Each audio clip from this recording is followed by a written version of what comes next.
देखो, हम धीरज धरने वालों को धन्य कहते हैं। तुमने अय्यूब के धीरज के विषय में तो सुना ही है, और प्रभु की ओर से जो उसका प्रतिफल हुआ उससे भी जान लिया है, जिससे प्रभु की अत्यंत करुणा और दया प्रकट होती है। आमीन।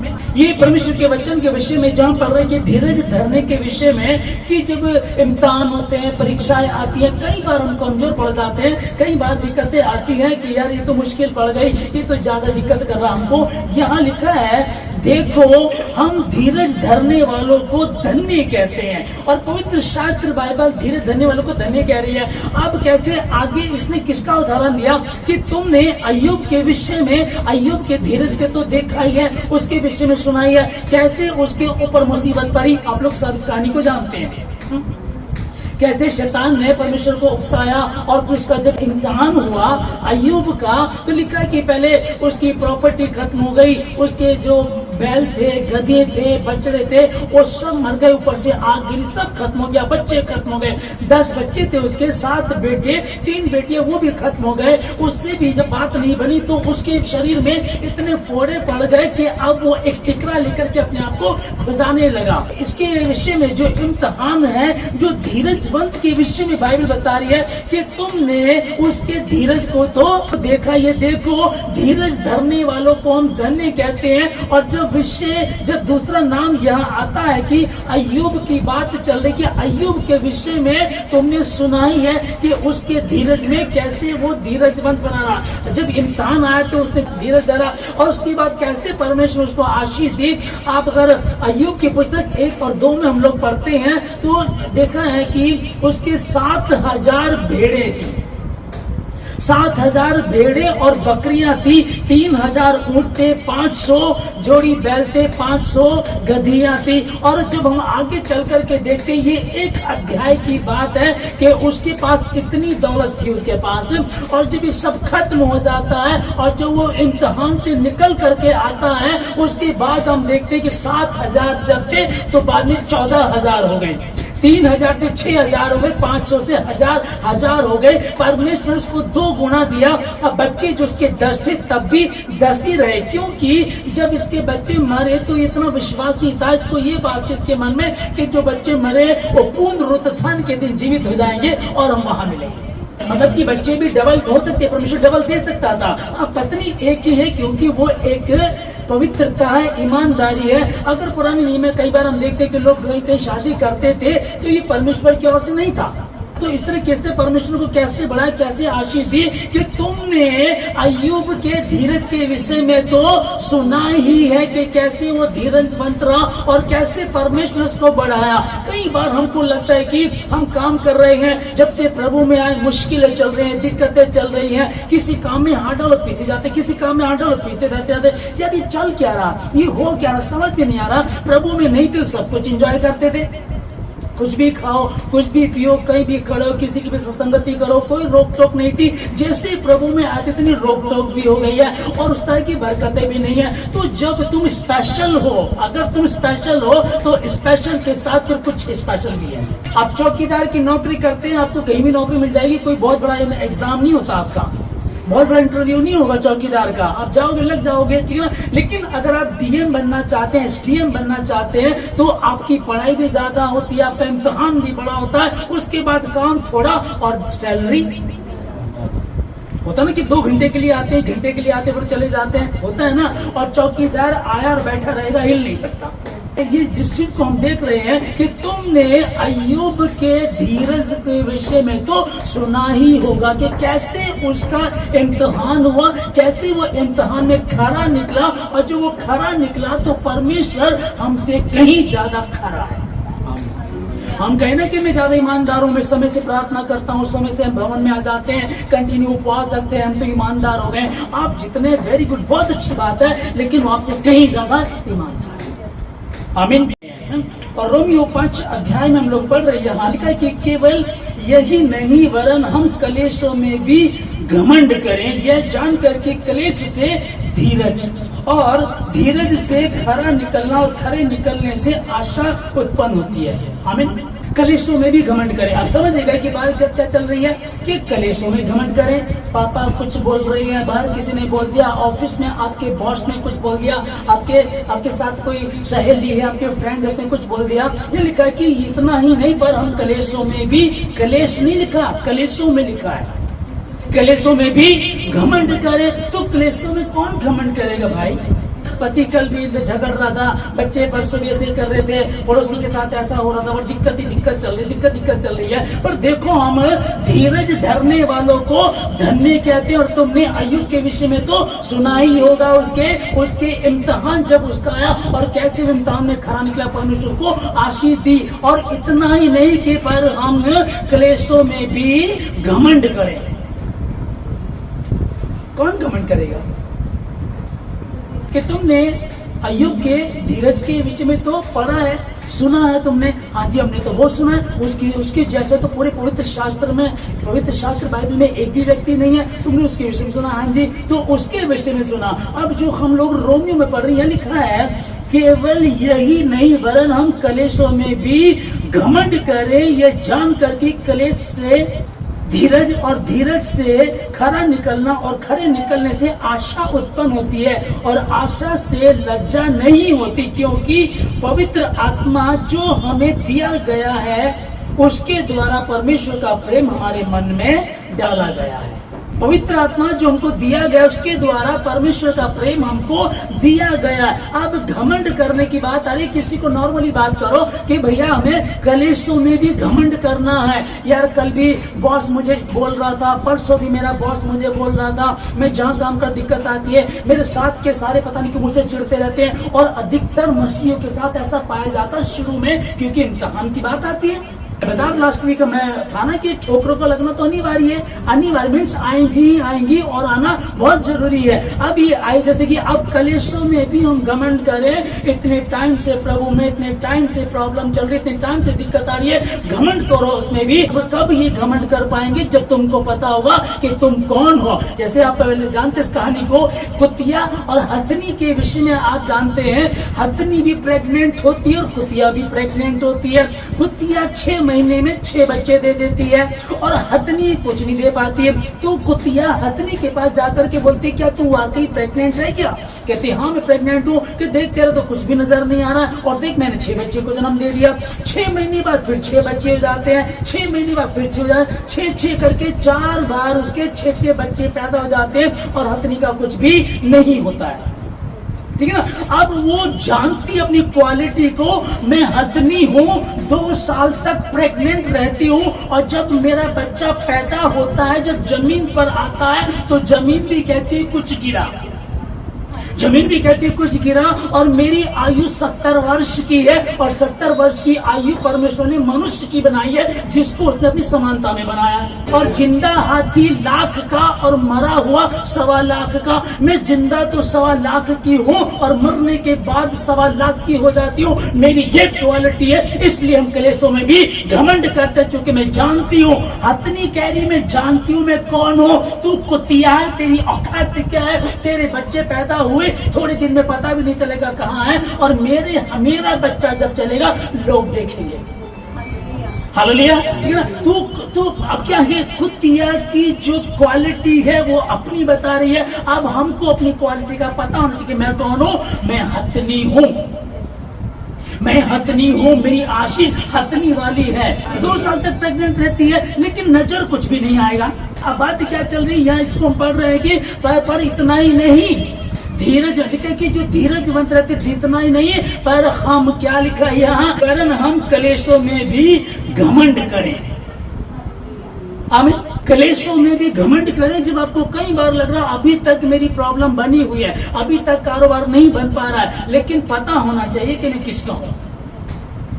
कई लोग आज बैठे कि बताओ भवन में, अगर किसी को मैं तो पढ़ा लिखा हूं, मैं तो बढ़िया नौकरी कर लूंगा, मैं तो अच्छा माइंड है, बढ़िया बिजनेस कर लूंगा, करके तो देखो, जब तुम खुदा में हो, खुदा के हो, तो लिखा है कि मुझसे अलग होकर तुम कुछ भी नहीं कर सकते। यहाँ परमेश्वर कह रहा है कि धीरजवंत रहने के विषय में, जो धीरजवंत होते हैं उनको हम धन्य कहते हैं, उनको परमेश्वर धन्य कहता है अपने धीरजवंत के द्वारा। हो सकता है कि अय्यूब को ऐसा लगने लगे कि मेरा तो यार 2 साल 4 साल 5 साल 7 साल खराब हो गए मेरे, मैं तो बिजनेस करता है, मेरे जो 7,000 भेड़ बकरी थी वो तो अब तक 8,000 हो जाती, 9,000 हो जाती है, 10,000 हो जाती। इसकी क्वालिटी समझिएगा, मैं अब तक उनको बढ़ा लेता और बढ़ा लेता, पर जितना भी इसका लॉस हुआ परमेश्वर ने उसका कई गुना, जितना इसका लॉस हुआ, पहले 7,000 थे, बाद में 14 हो गए, पहले 3 थे, बाद में 6 कर दिए। परमेश्वर किसी का ऋणी नहीं है जब तुम ईमानदार हो। हमको कई बार क्या लगता है, देखो यार वो तो काम पर लगे, वो तो कमा रहा है, वो तो रोज दिहाड़ी पे जाता कमा के लाता, रोज दिहाड़ी पे जाता कमा करके लाता। और घर वाले भी जब उनको पता नहीं होता कि क्वालिटी का, कि ये हथनी वाली क्वालिटी, इसकी कुतिया वाली नहीं है, अगर उनको इस बात का पता तो क्या कहेंगे, कोई बात नहीं, काम नहीं कर रहा, कोई बात नहीं, वो काम नहीं कर रहा, अपने कमरे में बैठ करके प्रार्थना करता है, वो ठट्ठा करने वालों की मंडली में खड़ा नहीं होता है, वो फालतू के मोबाइल पे कुछ देखता नहीं है, फालतू की बातों में नहीं रहता, वो तो परमेश्वर की व्यवस्था से प्रसन्न रहता है, दिन रात उसके साथ संगति करता है, उसकी संगति अपने खुदा के साथ रहती है। मैं हथनी हूँ, मेरी आशीष हथनी वाली है, और तू खुदिया वाली तेरी आशीष है। अब फर्क को समझ लीजिए। केवल इतना ही नहीं, वरन हम कलेशों में भी घमंड करें। जब कलेश आए, बीमारी आए, परेशानी आए, मुसीबतें आए, तब भी हम घमंड करें, तब भी घमंड करें। यह जानकर कि कलेश से धीरज, और धीरज से खरा निकलना, और खरे निकलने से आशा उत्पन्न होती है, और आशा में लज्जा, पर मेन बात है कि आशा की किस पे है तुमने।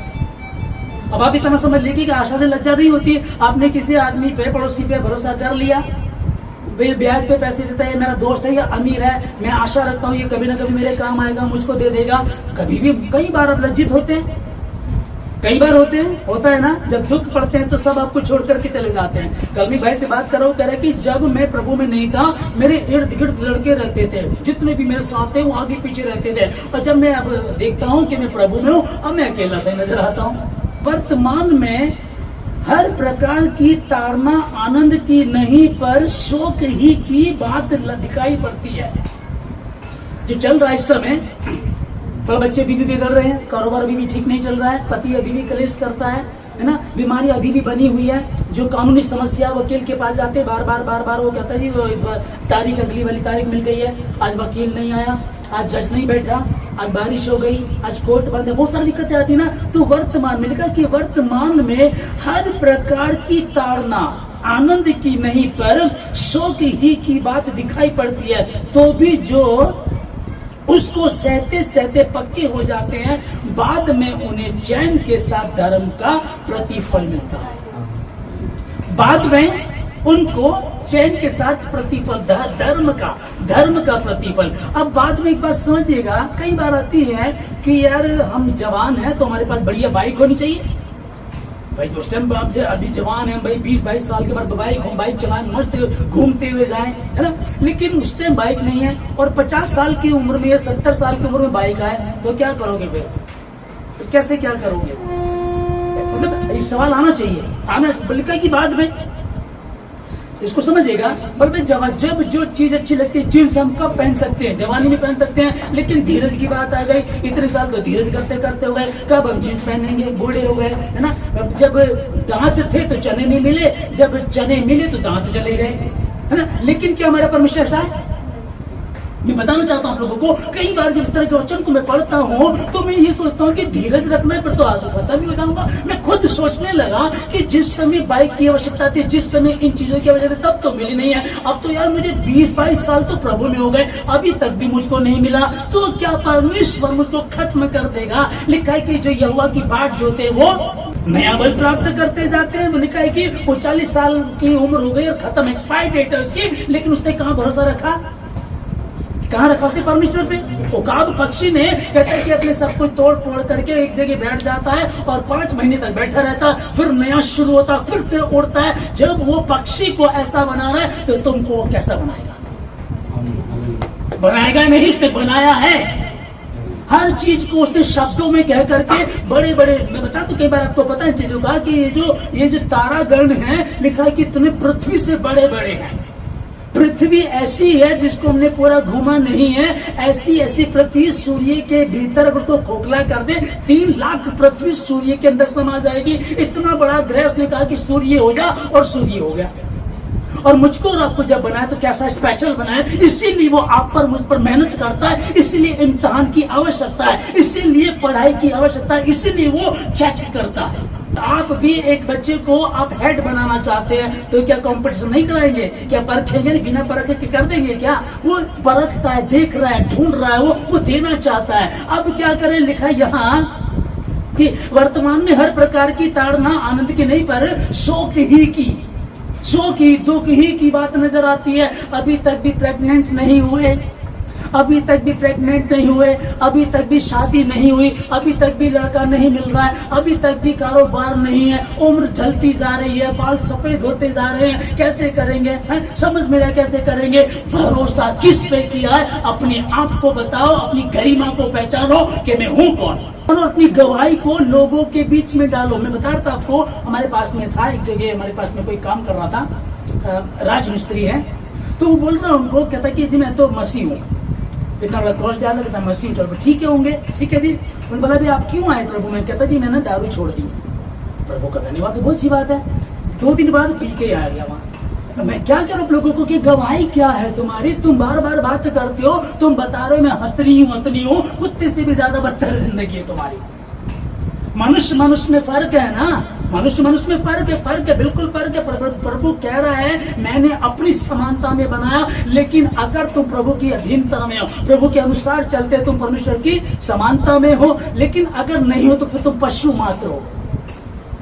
भाई बता रही ना, जब तुम नाना प्रकार की परीक्षाओं में पढ़ो तो इसको पूरे आनंद की बात समझो, पूरे आनंद की बात समझो। जैसे कि पढ़ाई कर रहे, पूरे साल पढ़ाई की, इम्तिहान आ गया, तो जब इम्तिहान आता है तो हमको पता है कि इसके बाद मैं प्लस हो जाऊंगा। अगर मैं 8th क्लास में तो 9th में जाऊंगा, तो इसको पूरे आनंद की बात समझो। जो बात पढ़ाई की आती है तुम उसको आनंद की समझते बात, क्योंकि हमको पता है, उसकी डिटेल्स हमको मालूम है कि अब इम्तिहान आने वाले हैं और 8वीं क्लास से मैं 9वीं में जाने वाला हूँ, और अगर फेल हो गया तो उधर ही पढ़ा रहूंगा। तो आनंद की बात कौन समझेगा? जो पढ़ता है, जो ईमानदारी से पढ़ाई कर रहा है। सिस्टर्स ने बताया कि जो दिन रात वो पढ़ता रहता है और अपने काम के प्रति ईमानदार है, तो वो तो उसको आनंद की बात समझेगा। लेकिन आप प्रार्थना नहीं कर रहे, उपवास नहीं रख रहे, परमेश्वर के भवन में नहीं आ रहे हैं और ठट्टों में उड़ा रहे हैं, और इम्तिहान आए तो आप इस वचन को पढ़ दो। भाई जी यीशु मसीह ने ना वचन में लिखा, हमारे लिए क्या लिखा? हे भाइयों, तुम जब नाना प्रकार की परीक्षाओं में पढ़ो, उसको आनंद की, पूरे आनंद की बात समझो। तो पढ़ाई की नहीं है, उपवास रखा नहीं, प्रार्थना की नहीं, संगति में रहे नहीं है ना, परमेश्वर की जो आज्ञा है उसको माना नहीं है, और इस वचन को बोल रहे भाई साहब यीशु मसीह ने कहा है पूरे आनंद की बात समझो। तो भैया पूरे साल आप स्कूल नहीं गए, आपने पढ़ाई नहीं की है, और अब आप कह रहे हैं कि पूरे आनंद की बात समझो। आपके लिए आनंद की बात नहीं है ये। आनंद की बात उनके लिए है। सबसे पहले क्या लिखा था कि तुमने अय्यूब के विषय में तो सुना ही है, उसके धीरज के विषय में तुमने सुना। इतनी बुरी दशा उसकी हो गई, उसकी पत्नी भी आकर के उसको बोलने लगी, क्या अभी भी तो खराई पे बना रहेगा? बच्चे आकर, आपके पिता माता आकर के कहते हैं मेरे भाई, जिस भाई से मेरी बात हो रही उसके पापा ने उसको बोल दिया कुछ भी नहीं है। एक रिश्तेदार के यहाँ गए, वो भी प्रभु में है, वो उनको लगे कि तुम्हारा तो बहुत बुरा हाल है। अब वो जो कुतिया आकर के बोल रही है ना कि तुम्हारा बहुत बुरा हाल है, पहले चेक कर लो कि तुम हो कौन। अगर आप हथनी हो ना तो चुप रहना। बोले तेरे 6 महीने में पैदा हो रहे, 6 चौक 24 पैदा कर दिए, पहले वो 6, वो पिछले वाले 6 कहाँ है? अरे वो उससे पहले वाले 6 कहाँ है? ठीक है ना, क्योंकि जब मेरा आएगा ना तू देखेगी, और तेरे जैसे उसके पीछे भौंकते हुए जाते हैं, तेरे जैसे तो उसके पीछे भौंकते हुए जाते, ये क्या वस्तु आ गई, भाऊ भाऊ भाऊ, है ना। तो एक कहावत भी है ना कि हाथी चले मस्त चाल कुत्ता है ना। अगर आप इस चीज को पहचान लेंगे कि कोई बोल रहा है, आज रिश्तेदार ने कह दिया, आज एक दोस्त ने कह दिया, जिसने कह दिया, है ना। जब तुम नाना प्रकार की परीक्षाओं में पढ़ते हो तो इसको पूरे आनंद की बात समझो। आमीन। इसको पूरे आनंद की बात समझो। कब समझोगे? मैं बार बार क्या कहता हूँ आप लोगों को, मुझे कोई ऐसा में कोई भविष्यवाणी नहीं होती है, जो होती मैं करता हूँ। जब आप लोग मुझसे कोई बात करते तो मैं दावे से कहता हूँ कि आप बढ़ोगे, क्योंकि मैं आपके उस जीवन को देख रहा हूँ। जितने, और फिर मैं क्या बोलता हूँ, जितना मैं आपको जानता हूँ, जितने आप उपवास में, प्रार्थना में, खुदा के समीप रात को बैठते हैं, 2-2, 3-3 घंटे आप बैठते हैं, आपकी आशीष को चुरा नहीं सकता। और परमेश्वर किसी का कर्जदार नहीं है। हे मेरे भाइयों, धीरज धरने वालों को हम धन्य कहते हैं। और तुमने अय्यूब के विषय में पढ़ा है, और पवित्र शास्त्र बाइबल, खुदावंद यीशु मसीह, कल जो बीत गया, कल, आज और आने वाला युगानुयुग एक जैसा परमेश्वर है। वो किसी का पक्षपात नहीं करता। यदि आप उसके प्रति ईमानदार हैं, वो तुमको बढ़ाएगा। वो किसी के प्रति वो भेदभाव नहीं करता है, पक्षपात नहीं करता है। कहता है कि पहले मनुष्य को अपनी समानता में बनाया, जब उसने पाप किया उसको निकाल कर बाहर किया, चल निकल यहाँ से, तो इस लायक नहीं है, निकल यहाँ से। आनंद की बात कब समझेंगे? जब आपको पता होगा, मुझको मेरी क्वालिटी पता है, मुझको मेरे खुदा ने कहा है, मेरे पास बैठा जब तक तेरे शत्रुओं को तेरे पैरों की चौकी ना बना दे। आमीन। तुम्हारे विश्वास के परखे जाने से धीरज उत्पन्न होता है, पर धीरज को अपना पूरा काम करने दो कि तुम पूरे और सिद्ध हो जाओ, और तुम में किसी बात की घटी ना रहे। किसी बात की घटी ना रहे। तुम उसके साथ अपने आप को, परमेश्वर को जब चढ़ाएंगे तो पवित्र होना चाहिए ना।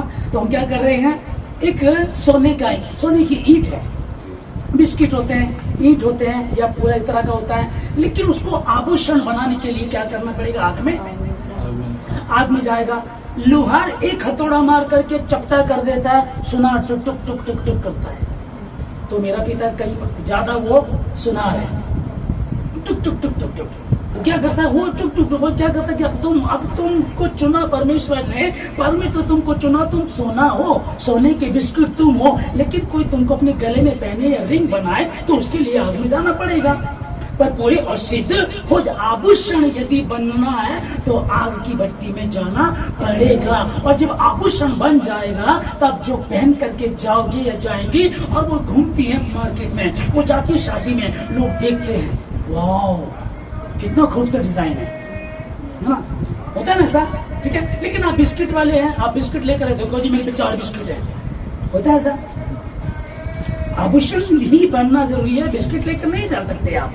तो वो परमेश्वर हमको बना रहा, कहता है कि धीरजवंत रहो और धीरजवंत रहो। और तुमने अय्यूब के विषय में सुना और कैसे मैंने उसको बढ़ाया, तुम इस बात को भी जानते हो। आमीन। धन्य है मनुष्य जो परीक्षा में स्थिर रहता है, क्योंकि वह खरा निकलकर जीवन का वह मुकुट पाएगा, जिसकी प्रतिज्ञा प्रभु ने अपने प्रेम करने वालों से की है। छोटी छोटी दाल रोटी मिल जाए काफी है, अरे बस सर छिपाने को छत मिल जाए काफी है। तो ये कहावत तक ठीक है कि दाल रोटी खाओ प्रभु के गुण गाओ, ये कहावत तक ठीक है, ये रियलिटी नहीं है। 3 दिन दाल खा करके चौथे दिन आप घर में चिल्लाने लगते हो, है ना। कई बार होता है ऐसा, होता है ना ऐसा, कई बार इस तरह की बातें होती है। तो जिस वचन को, तो क्या यहाँ लिखा है कि धन्य है मनुष्य जो परीक्षा में स्थिर रहता है।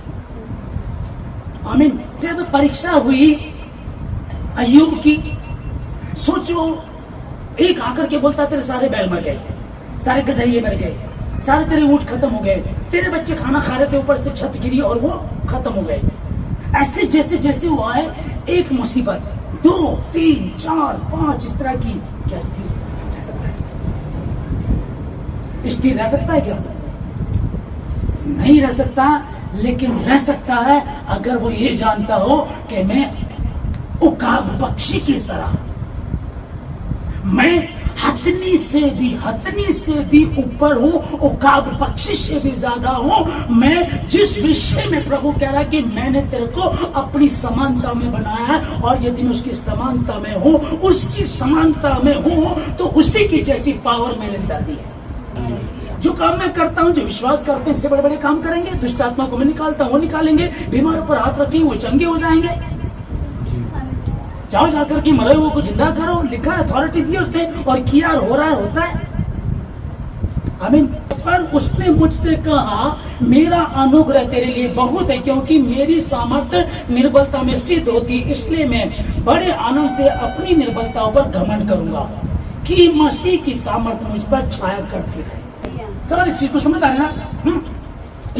कि इस कारण मैं मसीह के लिए, है ना, निर्बलताओं पर बोला, यार तेरा तो ये मुसीबत पड़ गई, कोई बात नहीं। आपने टेस्ट कराया अपनी बॉडी का, एक बीमारी निकल आई, प्रभु तेरा धन्यवाद, है ना। कोई मुश्किल पड़ी, कानूनी समस्या आ गई, प्रभु तेरा धन्यवाद, ठीक है ना। अभी ये बहुत मुश्किल है ना, लेकिन नामुमकिन नहीं है।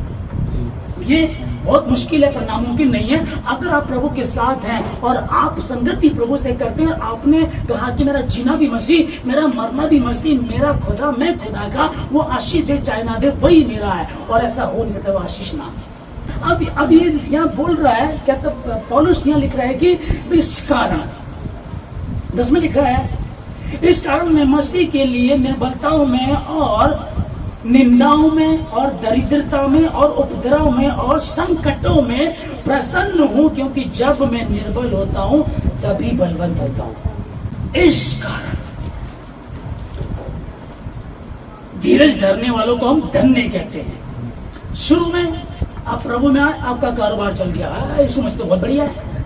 आपकी शादी नहीं होती थी, शादी हो गई, लड़की बहुत बढ़िया मिल गई, अमीर मिल गई, ओ भैया प्रभु तो बहुत बढ़िया है। शुरू में बेटा पैदा हो गया, कि बेटा बेटी में लोग भेद करते हैं ना, ओ यीशु मसीह तो बहुत ही बढ़िया है, ये सब कुछ अच्छा लग रहा है। आप प्रभु में आए, अभी भी कुछ नहीं, अभी भी कुछ नहीं, अभी भी कुछ नहीं, अभी भी कुछ नहीं। क्या हो रहा है? ये तू चुने हुओं में है, क्योंकि परमेश्वर जानता है कि तू उस भारी भरकम बोझ को उठा सकता है, तू उठा सकती है। इसीलिए परमेश्वर ने तुझको ये इम्तिहान दिया, ये परीक्षा दी है। अपनी पत्नी से कहने लगा, कहता है कि तू मूर्ख स्त्री के समान बातें करती है। हम जो परमेश्वर से सुख लेते हैं, क्या दुख ना ले? क्या लेकर आया था मैं? 7,000 अगर भेड़ बकरियां मेरे पे हैं और 3,000 ऊंट मेरे पास हैं और 1,000 अगर मेरे पास और है, और ये सब कुछ है, क्या लाया था? मैं अपनी माँ के गर्भ से नंगा आया था, नंगा चला जाऊंगा। परमेश्वर ने दिया, परमेश्वर ने लिया, परमेश्वर का नाम धन्य हो। वो ये नहीं कह रहा परमेश्वर ने दिया, शैतान ने लिया, उसको उसने वैल्यू नहीं दी। समझो इस चीज को। कहना होता है यार शैतान ने ना ये करा दिया, शैतान ने वो करा दिया। उसको पता था कि शैतान कर रहा है, लेकिन उसको ये भी पता है कि जब मैं खुदा में हूं तो बाइबल बता रही कि उसकी मर्जी के बिना पत्ता भी नहीं हिल सकता, और मनुष्य के कदम परमेश्वर की ओर से चले जाते हैं। मैं परमेश्वर की ओर से चला, परमेश्वर मुझको चला रहा, तो इसकी औकात क्या है? ये इसलिए क्योंकि उसी ने इसको अथॉरिटी दी है और वही इसको रोक देगा। मैं फिर बढ़ूंगा, और लिखा है कि पहले से ज्यादा 2 गुना आशीष उसको दे दिए। तुमने अय्यूब के विषय में तो सुना ही होगा, पढ़ा होगा, पवित्र शास्त्र बाइबल में, पुराने नियम में तुम लोगों ने पढ़ा होगा, हमने पढ़ा है। और जब अगर पढ़ा है तो उसको समझो। हाँ, बाइबल में यीशु मसीह ने यह भी कहा है कि इस प्रकार से प्रार्थना किया करो कि हमको बुराई से बचा और परीक्षा में पढ़ने ना दे। हम ये ना कहें परीक्षा है, भाई इम्तिहान का होना अनिवार्य है, बाइबल का इम्तिहान का होना अनिवार्य है, पर वो ये भी तो कह रहा है कि इस रीति से तुम प्रार्थना किया करो, हे हमारे पिता तुझे स्वर्ग में तेरा नाम पाप माना जाए, ठीक है ना। उसमें लिखा ना, तेरी इच्छा जैसे स्वर्ग में पूरी वैसे जमीन पर भी पूरी हो, हमें हर बुराई से बचा, परीक्षा में पढ़ने ना दे। जब लिखा है तो हमको बोलना है, और यदि आती है तो समझ लो आप स्पेशल हो, आप स्पेशल। अगर इम्तिहान आया है, दुख आए, मुसीबत आए, तो आप स्पेशल हैं। अगर वो खुदा का अनुग्रह ना होना तो हमारी औकात नहीं, मेरी औकात नहीं है कि आप इतने बड़े दुख से गुजर जाओ और जिंदा बच जाओ। लोगों को अटैक पड़ जाता, नस पड़ जाती है, दुखी हो जाते हैं, दारू का सहारा ले लेते हैं, वो कोठों पे चले जाते हैं, किसी और के चक्कर में पड़ जाते हैं। और यहाँ खुदा तुमको लिए चल रहा है, तुम कहते हो यार ऐसा चल रहा था, लेकिन प्रभु का धन्यवाद ऐसा कुछ भी नहीं आया कि मेरे कदम डगमगाए नहीं है ना, क्योंकि वो कोई भी परीक्षा ऐसी नहीं है जो तुम्हारे सहने से बाहर। अब पौलुस लिख रहा 9 अध्याय में पढ़ रहे हैं, पर उसने मुझसे कहा, ये किसी बात को लेकर के परेशान था कि कहने लगा, प्रभु मैंने 3 बार इसके विषय में परमेश्वर से प्रार्थना की, प्रभु मुझको दुख है, मेरी दिक्कत है, मेरी परेशानी कारोबार की, परिवार की, बच्चे की, फाइनेंशियल प्रॉब्लम, कानूनी समस्या है ना, या मेडिकल को कोई मेरी प्रॉब्लम चल रही है, किसी बात को लेकर परेशान है कि शैतान आकर के मुझे घूंसे मारता है, अर्थात मुझको कांटा चुभाता, दुख देता है, प्रभु प्लीज मुझको इससे निकालो। प्रभु ने कहा, मेरा अनुग्रह तेरे लिए आमीन। प्रभु बच्चे फिर से कर रहे हैं, मेरे पापा कल भी मुझको ऐसा बोल रहे थे, घर में दिक्कतें चल रही है, अभी भी प्रॉब्लम चल रही है, हो कौन? याद कर लो अपनी गरिमा को, हो कौन?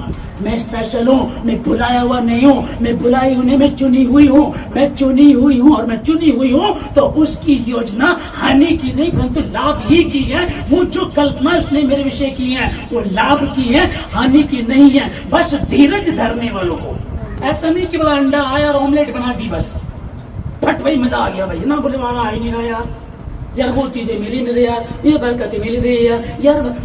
कल भी गया भाई के विषय में दीपांशु भाई बता रहे, मुंबई गया, फिर दिल्ली आया, फिर हरिद्वार गया, फिर वापस मुंबई जाने की आई, फिर खुदा भी इधर ही बता रहा कि नीचे ही फोन आ गया कि नहीं काम बन गया है। धीरज बन। मैंने कहा था तुम जहां जा रहे हो तुम्हारा काम बनेगा, याद होगा आपको? मैंने कहा था तुम्हारा काम बनेगा, यीशु मसीह के नाम में तुम्हारा काम यही बनेगा, लेकिन नहीं बना, आप लौट करके आ गए। तुम्हें तो निराश था ही नहीं, जो मुझे प्रभु ने कहा तो मैंने बोला, मैंने मेरी औकात क्या कि मैं बोलूं, और हुआ फिर कल भी नहीं हुआ, घंटों तक बातें हुई, ये हुआ ऐसा परेशानी, दुख, मुसीबतें, दिक्कतें, अब मैं वापस मुंबई जा रहा हूँ।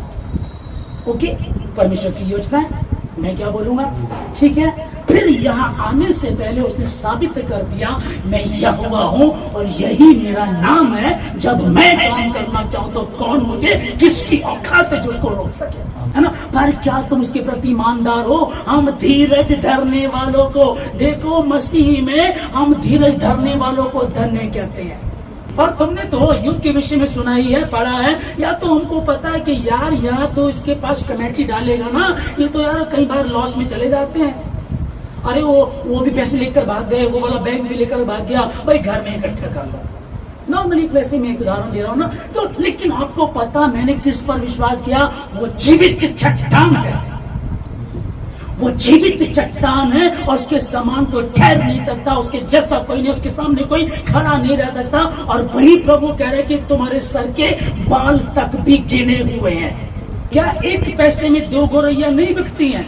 चिड़िया क्या 1 पैसे में 2 गौरैया नहीं बिकती? हाँ, तो भी तुम्हारे पिता की मर्जी के बिना उनमें से एक भी ऊपर से आसमान से नीचे नहीं गिर सकती है। अरे तुम तो उनसे कहीं ज्यादा बढ़कर के हो, पहचानो अपने आप को के हो कौन।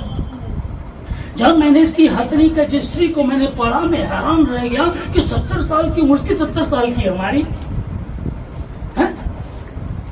हाँ जी, और देखो क्वालिटी देखो, पहले मरे जिंदा तो 1 लाख का, मरने के बाद 1.25 लाख का। ओ भैया, कि मेरे प्रभु ने, आपके प्रभु ने अगर ये पशु भी बनाए हैं, देखो क्वालिटी देखो, और तुम सोचो तुम क्या हो, क्या है, मैं क्या हूँ? मैं यीशु मसीह का हूँ। जिंदा तो शायद मेरी कीमत कम हो सकती है, पर मरने के बाद तो उठा करके इब्राहिम पिता की गोद में जाकर के लिटा दिया, क्योंकि तू उसकी अधीनता में रहता था, दुख में था, परेशानी में था, बेहाल था, लेकिन धीरज तेरा कभी टूटा नहीं है। प्रभु तूने दिया, परमेश्वर ने दिया, परमेश्वर ने लिया, परमेश्वर का नाम धन्य हो। प्रभु ने से कहा कि मेरा अनुग्रह तेरे लिए बहुत है। जब प्रभु ने कहा ना कि मेरा अनुग्रह तेरे लिए बहुत है, अब समझना फिर ये क्या रिप्लाई देता, कहता है कि ओ प्रभु का अनुग्रह मेरे लिए काफी है। दिक्कतें, मुसीबतें हैं, कुछ परेशानी, कुछ बीमारियां हैं, गरीबी है, घर में दिक्कत चल रही है, खाना भी एक ही टाइम का मिल रहा है, पर प्रभु कह रहा है कि मेरा अनुग्रह तेरे लिए बहुत है, मेरा अनुग्रह तेरे लिए काफी है। और उसी का अनुग्रह आपने देखा दानियल पे और उसके 3 दोस्तों पर, जब साग पात खाया उन्होंने, और दूसरे बढ़िया मीट, मांस, मछली बढ़िया खा पी रहे थे, और जब कंपैरिजन हुआ तो लिखा है कि उन सबों से इन चारों के चेहरे ज्यादा तेज था। अब जब परमेश्वर ने कह दिया कि मेरा अनुग्रह तेरे लिए बहुत है, इसने दिमाग लगाया होगा, परमेश्वर ने कह दिया कि परमेश्वर का अनुग्रह मेरे लिए काफी है, तो परमेश्वर का अनुग्रह दानियल पे था और इतने लोग वहां आए थे, सबके चेहरे उतरे हुए थे। फिर मैं क्यों डरूं, दवाई नहीं मिल रही, कोई बात नहीं है, एक टाइम का खाना मिलता है, धन्यवाद प्रभु तेरा, ज्यादा सो नहीं पाते, प्रार्थना में ज्यादा, प्रभु तेरा धन्यवाद। अब ये क्या कह रहा है, ये अब इसकी तरफ से देखेगा, पर उसने मुझसे कहा मेरा अनुग्रह तेरे लिए बहुत है, क्योंकि मेरी सामर्थ निर्बलता में सिद्ध होती है। आमीन। अपनी निर्बलता पर घमंड, अपनी जब निर्बल हूं तभी तो बलशाली होगा, है? जब निर्बल तभी बलशाली लिखा है कि सिद्ध होता है। इसलिए मैं बड़े आनंद से अपनी निर्बलता पर घमंड करूंगा कि मसीह की सामर्थ मुझ पर छाया करती रहे, मसीह का अनुग्रह मुझ पर हो, मसीह मुझे अपनी गोद में उठा करके लेकर के चले, इसके लिए क्या करना है, इसलिए मैं बड़े आनंद से अपने पर। और 10 में लिखा है कि इस कारण में मसीह के लिए निर्बलताओं में और निंदाओं में और दरिद्रता में और उपद्रव में और संकटों में प्रसन्न हूं, क्योंकि जब मैं निर्बल होता हूं तभी बलशाली होता हूं। जब निर्बल होता हूँ, जब कमजोर होता हूँ तभी बलशाली होता हूँ। मैं आप लोगों को बता रहा हूँ, आपको कई बार लगता है जैसे भाई बैठे हुए हैं, मेरी तबीयत खराब हो गई, मेरे शरीर में पैरालाइज आ गया, मेरी पत्नी बच्चों को लेकर मुझे छोड़ करके चली गई, मैं निराश बैठा हूँ। तुम किसकी शरण में आओ, तुम यीशु मसीह की शरण में आयो। और ऐसी दुनिया बहुत है, ये है कि दुनिया में कितना गम है, मेरा गम कितना कम है। जब आप दूसरों को देखते तब पता चलता है। अगर देखना ट्रोमा में जाओ, हॉस्पिटल में जाओ, जाकर के देखो, जब जले कटे होते वहां जाकर के देखो कि कितना बुरा हाल है। खुदा ने मुझको बहुत अच्छा बनाया है ना। लेकिन मैं आपको ये दिलासा नहीं दे रहा हूं, पर मैं तुमको क्या कहना चाह रहा हूं, अगर मसीह के साथ बैठे हैं, कान पकड़ करके ले आएगा उनको, या उससे उत्तम आपको कुछ दे देगा। जिंदा गवाही में आपके सामने, उस लड़की के लिए मैं मर जाऊंगा, वो ना मिले तो जहर खा लूंगा, वो ना मिला तो मैं मर जाऊंगी, ठीक है ना। और पहले तो मरते नहीं है, और जब कर लेते हैं ना फिर कहते मैं छोड़ू कहते। बहुत सारे केस ऐसे, बहुत सारे केस। कुछ तो मजबूरन बोल नहीं पाते हैं क्योंकि बेइज्जती खुद ही की है। तू नहीं कहा था अमिताभ बच्चन लगे मुझे, है ना, बाद में प्रेम चोपड़ा में लगे। एक परमेश्वर ने एक पौधा है चाइनीज बैम्बो, चाइनीज बैम्बो को जब आप इसको लगाते हैं ना, तो कोई भी पौधा आप लगाएंगे कितने दिनों में नजर आ जाता है, 4-5 दिन में, महीने में आप उसको उगता हुआ नजर आता है, यार ये तो बढ़ गया है ना। पर जब आप इस पौधे को लगाते हैं, ये पौधा 4 साल तक कोई मूवमेंट नहीं करता है। अब 4 साल तक कौन इंतजार करेगा, सोचिएगा। 4 साल तक कुछ भी नजर नहीं आता है, और 5वें साल में जब बढ़ता है तो इससे ज्यादा ऊंचाई किसी की नहीं, 80 से 90 फीट तक की इसकी लंबाई होती है। चाइनीज बैम्बो एक पेड़ है, उसको परमेश्वर ने बनाया। जब आप इसको लगाते हैं, ये कोई ये कार्य ये नहीं करता है, कोई आपको समझ भी नहीं आएगा कि हो क्या रहा है। चलो इसको खाद डालो, पानी डालो, धूप से बचाओ, कुछ भी कर लो, कुछ होने वाला नहीं है, क्योंकि उसके कार्य क्या है, वो पहले 4 साल में नीचे अपनी जड़ों को मजबूत करता है, बहुत जड़ों को फैलाता है। क्योंकि अगर आपको एक बिल्डिंग बनानी है तो सिंपल सी बुनियाद डालो, बना लोगे, लेकिन अगर आपको 80 हिमालय बनाने हैं या 20 हिमालय बनाने, उसकी बुनियाद कैसी होगी, भयंकर। चाइनीज बैम्बो को परमेश्वर ने बनाया और उसको ऐसा बनाया कि पहले 4 साल तक, बताइए कौन इंतजार करेगा कि ये काम एक बिजनेस आपने किया और 4 साल तक कुछ नजर ही नहीं आ रहा, किराया जा रहा दुकान का, भाई मैं बैठा रहता हूँ, मैं बोर हो जाता हूँ, चलो इसको बदल दो, दूसरा कर लो, चलो दूसरा तीसरा कर लो। लेकिन आपको पता होना चाहिए, अगर आपने चाइनीज बैम्बो लगाया है तो 4 साल तक ठहरे रहिएगा, और 5वें साल में यूं ये बढ़ता चला जाएगा, और इसके समान किसी दूसरे की हाइट नहीं होती। देखो, धीरज धरने वालों को हम धन्य कहते हैं। 4 साल का धीरज धर सकते हो तो बताओ। या फिर नॉर्मली आप आम का पेड़ लगा दो, आप 10 से 12 फीट होती है, बस 10 से 12 फीट होती है, हर साल तुमको आने ले लो आना। लेकिन डिफरेंट है, नाम है डिफरेंट है कि इतनी ऊंचाई चली जाती है, इतनी ऊंचाई चली जाती है। तो तुम्हारे परमेश्वर ने एक पेड़ को भी ऐसा बनाया कि 4 साल तक पहले अपनी जड़ों को फैलाता रहता और कुछ नजर नहीं आता, और 5वें साल में वो बढ़ता है। तो किसके सभी बैठे हो, सर्वशक्तिमान परमेश्वर पवित्र पवित्र प्रभु आपका धन्यवाद देते पिताजी सारी बातों के लिए, जो वचन आज आपने हमको दिया प्रभु जी, कि देखो हम धीरज धरने वालों को धन्य कहते हैं। और तुमने अय्यूब के विषय में तो पढ़ा ही होगा, उसके धीरजमंद को देखा होगा, और खुदा ने उसके धीरजमंद को देखा, तब जितना उसका गया था उसका डबल उसको दिया। और आज अगर किसी की परीक्षा या इम्तिहान की बात हम करते हैं तो हम अय्यूब का उदाहरण देते हैं। पर फिर भी यीशु मसीह ने हमको नए नियम में बताया कि इस रीति से तुम प्रार्थना किया करो, पिता हमको हर बुराई से बचा और किसी परीक्षा में बनेगा। मैं धन्यवाद देता हूँ सारी बातों के लिए।